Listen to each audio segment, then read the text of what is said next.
Колумбискиот град Кукута, кој граничи со Венецуела, е проголтен од мигрантите. Низ овој град венецуелците одлучуваат да го продолжат патот понатаму, но оние кои остануваат во земјата често доаѓаат во Кукута за лекарски прегледи.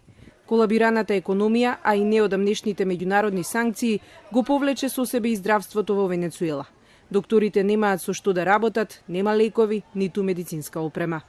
Јудит Мухика е бремена во 4-тиот месец со своето 3-то дете. Принудена е често да ја преминува границата за редовните контроли. Porque allá no hay los recursos, pues fui ayer con la atención y el doctor está durmiendo. No lo quisiera ni despertar. Чекала 3 часа, но не го видела докторот. Да не дошла во Колумбија, немаше да дознае за високиот крвен притисок кој ќе ја следи до крајот на бременоста.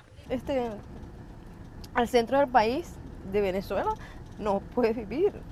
Мухика се враќа дома по прегледот, но многу идни мајки од Венецуела одлучуваат да останат во Колумбија, да работат за да можат да одат на доктор.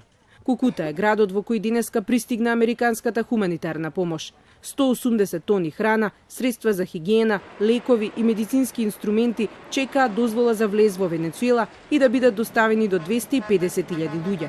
Актуелниот председател Мадуро не ја прифаќа помошта. За него нема хуманитарна криза. Тврди дека Вашингтон само сака да се оправда за идна воена инвазија врз земјата.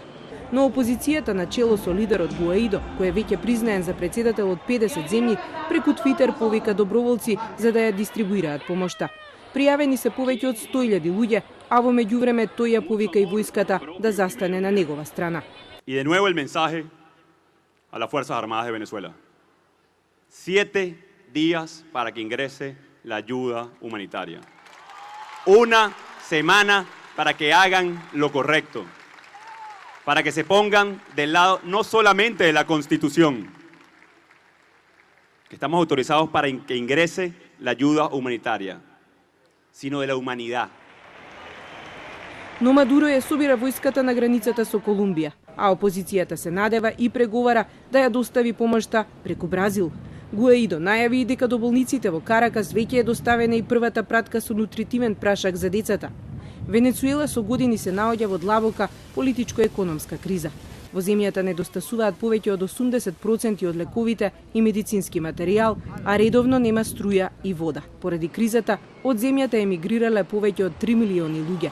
За социјалистот Мадуро, за се е виновна Америка и нејзините санкции.